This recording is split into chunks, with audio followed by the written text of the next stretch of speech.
Welcome to the Real Estate Strategies Podcast, a place for conversations that matter in order to obtain infinite wealth.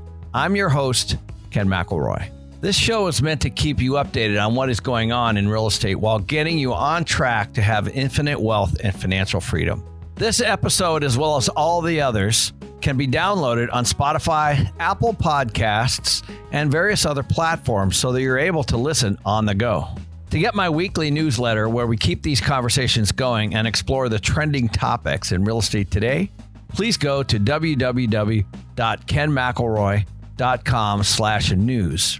Let's dive into today's episode. Hey everybody, it's Ken here. I'm here with my good friend, Mark Moss. Hey, Mark. Yeah. Hey, Ken. Good to be back with you. So if you guys have not seen Mark's channel, jump on over there. Mark Moss up on YouTube. He's got a lot of really good stuff on crypto and digital banking and all the different kinds of Bitcoin and the dollar going digital. He studies Janet Yellen and everything that we're doing on the real dollar. So go over there and check it out. It's a massive, massive piece that you guys need to really stay in tune, especially if you're looking at reallocating some of your investments. So Mark, welcome back. Welcome back to the channel. Yeah, thanks so much. I appreciate you giving me such good marks on my channel. My videos on my channel have really got a facelift on their videos. So anybody watching both our channels might notice we're using the same kind of monitor. So I appreciate that. My audience definitely appreciates that. It's been pretty cool. That's for sure. I was watching a bunch of them before we jumped on here, just to see the stuff that you've done in the last few weeks, man. I'll tell you what, they get better and better and better every week. So nice work. Yeah, thank you. So before we jump into it, I created a financial stress test for you guys. You can go take a look at that. Just go on to kenmcelroy.com/stress test and go check it out. So Mark, a lot of the people are really confused, like we're seeing the stuff come out in the headlines, with the Fed, they're talking about the digital dollar and, obviously we've got Bitcoin and then you've got all these other, other cryptocurrencies popping up that are, it's all kind of getting confusing and all these kind of startups are jumping into the game. Can you kind of walk through how these are all different and how it all relates to this, what is this online banking and how much different it is? Yeah, I'd love to. I think we'll start off from a high level, but really, you have Bitcoin and then you have what everything else is considered altcoin. So alternatives to Bitcoin. And Bitcoin is like gold. And then, you got a bunch of other metals like aluminum and steel and whatever, but nobody really cares about that. You care about gold. Bitcoin is just different than anything else because of its decentralized nature. So the real revolution here, Ken, is the fact that since the beginning of time, the biggest problem we've ever had is that my neighbor was going to come kill me and take my goats. And then I band together with a couple neighbors, but then this other group's going to come take us our goats and our chickens, right? So then we make a village and then the other village comes and takes our goats, chickens, and our gold. So we make a kingdom and we get bigger and bigger. And the only purpose of the United States government per the Constitution is to protect the people. From what? From other countries coming to steal our goods. So Bitcoin fixes that. Bitcoin allows me to store my wealth cryptographically in a way that costs no money and takes no security. That is a pivotal shift in all of humanity, and it's hard to really imagine how far that goes out. And it achieves this level of security because of its decentralized nature, which allows everyone to run their own computer node. There's no other cryptocurrency out of the 8,000 cryptocurrencies that offer that have the security of Bitcoin. And there will never be another one. There can't ever be another one. I don't know if we need to dive into all that, but that's really what separates Bitcoin from everything else. And that's really the revolution. It's not about a different way to pay for my Starbucks coffee. We don't need a way to do that, right? So it's about being able to store my wealth in a way that's censorship resistant.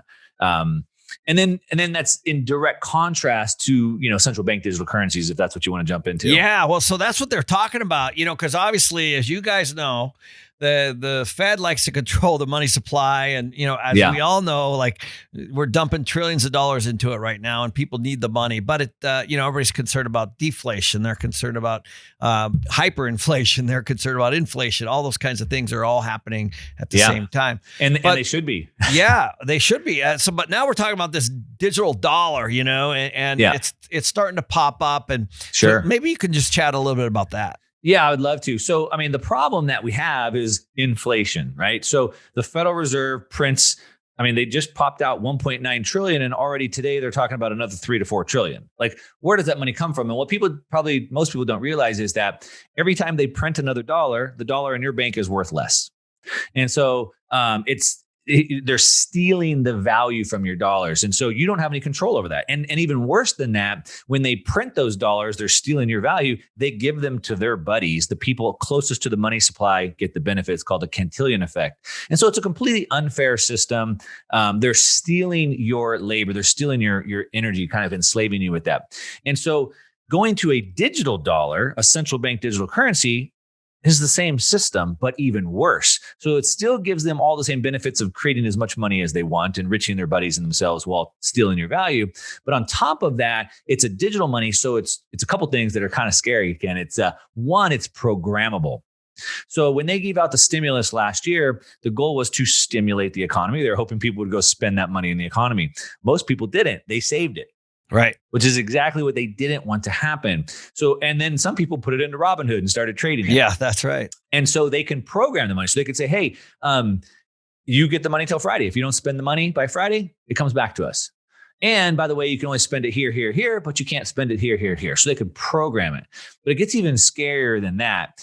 It's also could be used behaviorally. So for example, Ken, you're saving way too much money. You're negative 5% interest on your money. Mark, you're not saving enough money. We're going to give you positive 5% interest rate. Oh, you're this race, you're this sex, you're this identity, whatever. You get this treatment, you get this treatment.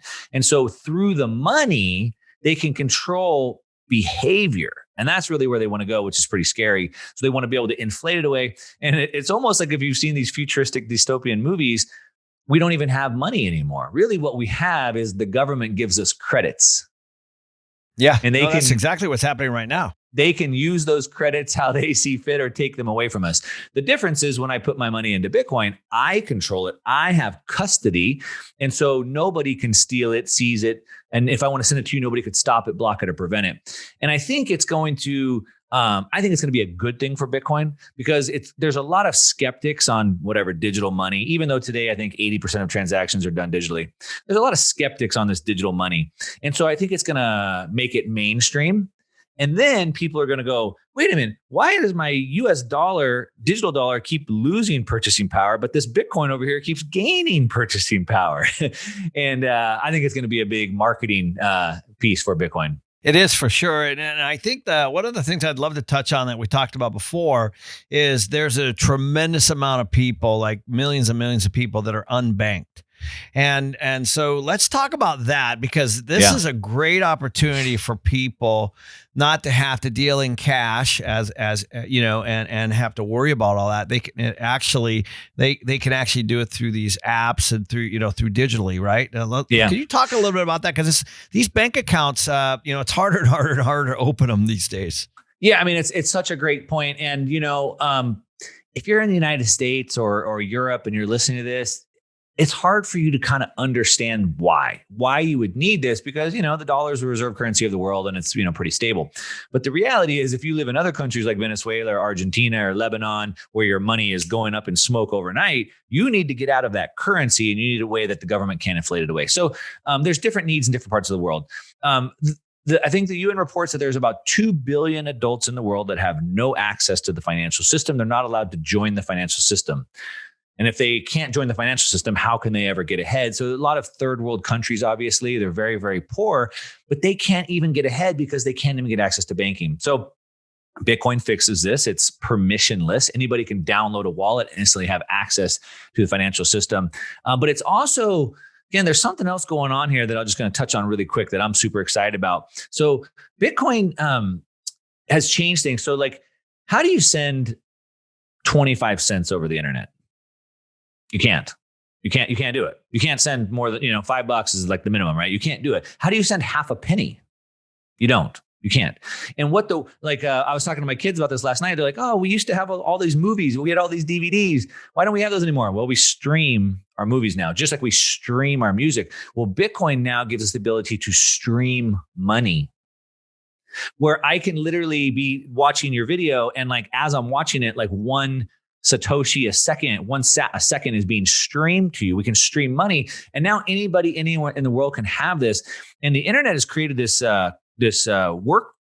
need for work where it's called micro tasks, and it's called, like, people call mechanical Turks. And so, for example, to train AI, I would need to sit here and recognize patterns and circle a stop sign. And I can get like half a penny for every stop sign I circle. And this is great for people in third world countries, but how do they participate? How do you pay them a half a penny? Bitcoin fixes that. So now we can send them a phone. They could start to work in Indonesia or Bali. They could have their phone and they could be getting Bitcoin streamed to them in real time for that when they have no access to the financial system normally. So it's going to radically shift the entire world and really bring a lot of people out of poverty, in my opinion. Yeah, it's actually awesome. I mean, there's going to be entrepreneurs popping up everywhere. It's going to be great. Yeah, it's going to be great. It's what I'm calling. I believe it's like Renaissance 2.0. So we went into the dark ages, and then we went to the Renaissance age, and I believe we're going into the next Renaissance age with information flourishing and having a money that can be open, borderless, and permissionless going across the world. So I think there's, as dark and scary as the world seems right now, and it is, there's massive opportunity and hope on the other side of it. There is. I'll tell you what, though, these central banks are going to fight like heck to keep control, and it's already starting to pop up, right? They are, but history shows us that they lose always, over and over, because one, their policies fail. Their policies won't last, so they'll fail on themselves. And history also shows us that people and freedom will always win. Right. And I know, we're going to be speaking together in June, and Mike Maloney's there, and I used to run around with Mike, and he told me something once. He said, there's never been a currency in the history of the world that's ever survived. Over 2,000 different currencies. And it kind of blew my mind when, obviously that's big picture, right? And so what we are is we're just kind of witnessing this, and we're witnessing the collapse of potentially one and the rise of another, right? Well, what's interesting, is that, obviously you're in the finance niche, and so you kind of deal with like economics and things like that. And Ludwig von Mises from the Austrian School of Economics, he said back, 100 years ago, he said that there's no such thing as a constant in economics, because supply of oil's changing, supply of gold's changing, the supply of dollars is changing, real estate's going up and down. So there's no supply in economics. So how do you measure that? And like, how would you build a house, Ken, if you had to hire an architect and builders, but there was no such thing as a foot or an inch or a pound? Like, you couldn't, right? You have to have like these constants. And so he said there's no such thing as constant in economics, and he was right until now. Yeah. Bitcoin's hard capped at 21 million coins. It's the first time in history that we have a fixed constant in economics to measure value and wealth against. I mean, it's like you and I having a conversation in 1996 or 1997, and we're talking about the internet, and it's really cool. It's like you can send mail, but now it's like electronic mail, and we could like chat in these chat rooms, but we had no idea that our car would be hooked to something called a cloud, using something called artificial intelligence, using something called social media to navigate us around traffic. We didn't know that. And so that's kind of where we're sitting today. We're starting to see this foundation, but man, to imagine where it's going in the future is pretty difficult. Yeah, it's so true. So guys, we're going to take a quick break. We'll be right back. We're talking with Mark about digital dollar. So Mark Moss, stay with us. We'll be right back. I wanted to let you know about a course that has the power to transform your financial future, and that's my Real Estate Investing Master Course. This is your opportunity to learn from my years of experience, including my successes and setbacks, all in one course that you can take at your own pace. It will give you the tools and the knowledge to help you achieve long-term success. The price of the Master Course is about to go up, so don't delay. Go to kenmcElroy.com to start your real estate education with me today. Okay, so Mark, our good friend George Gammon says the stimulus could be, given to you in a digital wallet, and I know that just kind of people are having a tough time wrapping their head around that. Do you see that happening, and could that be a problem? Well, I certainly see it happening. And as far as people having a tough time with it, I think it depends on where you're at on the age spectrum, because today we have Venmo and PayPal. And I mean, it's no different than using Venmo. If you know how to use Venmo or PayPal, like you could use, cryptocurrency or whatever. So depends on kind of where you're on that scale, but it's definitely something that's going to happen. As a matter of fact, we know it's going to happen because when they passed the stimulus bill last year, they wrote it into the bill. They're always sneaking stuff through in there. And so they already passed that in there. They've already made it where all the banks have to provide digital wallets to their customers. And they want to do that because what they want is the Fed to be able to get money out directly to the people, like right now when they want, because they want to be able to really program the economy and move that. So they're definitely going to be doing it sooner than later. We know that China has already launched their own central bank digital currency. They've been building the test bigger and bigger and bigger. Their plan is to have it full scale, fully launched and operational by next year when they host the Olympics. So they're definitely ahead of the curve. There's several other countries that are already doing it as well. The United States federal government, they're behind the curve on this, of like a lot of things, unfortunately. Jerome Powell, the Fed chair, said that they're not in a hurry to get it right. To get it first. They just want to get it right. And so, they're trying to take their time. The dollar is the reserve currency. I get that. But yeah, George is right. I mean, they're going to push it out. It's already been written in the law and it's coming. Wow. Yeah. So what's your biggest fear then when the U.S. establishes this digital dollar? Well, Ken, I don't know if I have a biggest fear about that. I would say that it's kind of the same old, right? They already control the dollar. It just gives them more control. I would expect to see more manipulation. I would expect to probably see more inflation because of it, because they're really going to be able to get the money directly out to the people. The problem that they have right now is the Fed creates reserves for the banks, and then the banks are supposed to create that money into existence by providing loans. The problem is most banks aren't providing loans. So even though the Fed's creating trillions of dollars, it's not getting to the people. And that's why we're not seeing that inflation. But what they want to do is push the digital dollars directly to the people, bypassing the banks. So I would say, I guess my fear would be that we'd see way more inflation, but I'm kind of planning on that. So I don't know if I'm super afraid of that. If you're not planning for it, you should be afraid of it. But I think we're going to see a lot more control, a lot more manipulation, a lot more inflation because of it. I guess that's kind of what I would project. So I know the world's not very happy with us. We are the world's reserve currency. And so, you guys just need to go online and take a look. Like, there are a lot of people not very happy with us if we're paying them in dollars and then we're, deflating the value of the dollar. Obviously, that's not making a lot of people happy. So what do you think is going to happen there, on the world reserve currency, because that's where we are right now? Yeah, great question. And that really needs to be talked about because it's something actually way bigger. And so you mentioned earlier that the dollar, Mike Maloney told you no currency's ever survived. And that, of course, the dollar is going to die at some point. Some might say that the dollar actually did die, right? Because the dollar was kind of created as the reserve currency in 1944 under the Bretton Woods Agreement, and it was supposed to be backed by gold. In 1971, Richard Nixon basically reneged on our creditors and said, we're not going to give you any gold anymore. You're out, right? And so really that might have been the day the dollar died. And it was also the same time that the IMF, so the International Monetary Fund, which is kind of a central bank above the central banks, created what's known as an SDR. That's a special drawing right. And that is its own fiat currency on top of the traditional fiat currency. So we have the Federal Reserve and the dollar. The euro has the European Central Bank and the euro, right? Japan has the Japan Central Bank and their currency. So you have all these central banks with their currencies. The IMF is a layer above that. And so I think they've only issued this special currency, this SDR currency, twice before in history since the late 60s. And I think it's about $200 billion in total. And they just released another $500 to $600 billion of these SDR currencies. And they're pushing them out to these governments to put them on their reserves so they can print even more fiat. And so where this is all going, probably sooner than later, is the dollar will lose its reserve status pretty quickly. I mean, I could see this happening in the next 24 months and being replaced with the SDR as the reserve currency of the world. Wow, that's quite a statement. So we're going to jump over to the premium. And we're going to talk about this exact issue and this one last question with Mark. You can sign up for premium, obviously, at www.kenmcelroy.com/premium.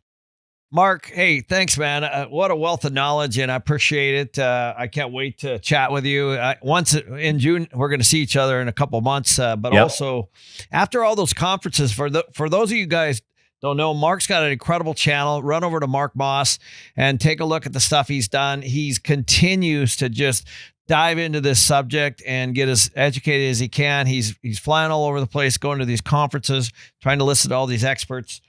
Make sure that you guys stay here, go on his channel, take a look at what he's got to say. I'm telling you guys, the things are changing, and if you guys are heavy in cash or buying things, different kinds of cryptos, all that kind of stuff, you need some serious education around it, and you should be thoroughly have a little bit of experience before you try to go do it yourself. Yeah. Right, Mark? Definitely. I agree. And so, I appreciate you having me on, Ken. I would just say kind of in closing is that, some of this stuff might sound a little bit scary. And I would just encourage everyone, just kind of like what you just said, Ken, is like, just take the time to like kind of educate yourself. Education is power, right? And so educate yourself. If those things sound scary, figure out a way to make them not so scary for yourself. And there's definitely strategies that people can learn. So I would just encourage just what you said, just encourage people to just kind of build in their own education. Yeah, 100%. So get online, start looking. There'll be lots of varying opinions. And I think you're going to find that Mark's right up there with some of the top guys on this subject. So Mark, as always, thanks for your time, buddy. I appreciate the value you bring to this channel as well. I know it's a question a lot of people are asking, what should I do next? Yeah. Thanks so much, Ken. Appreciate it. Thank you, Mark.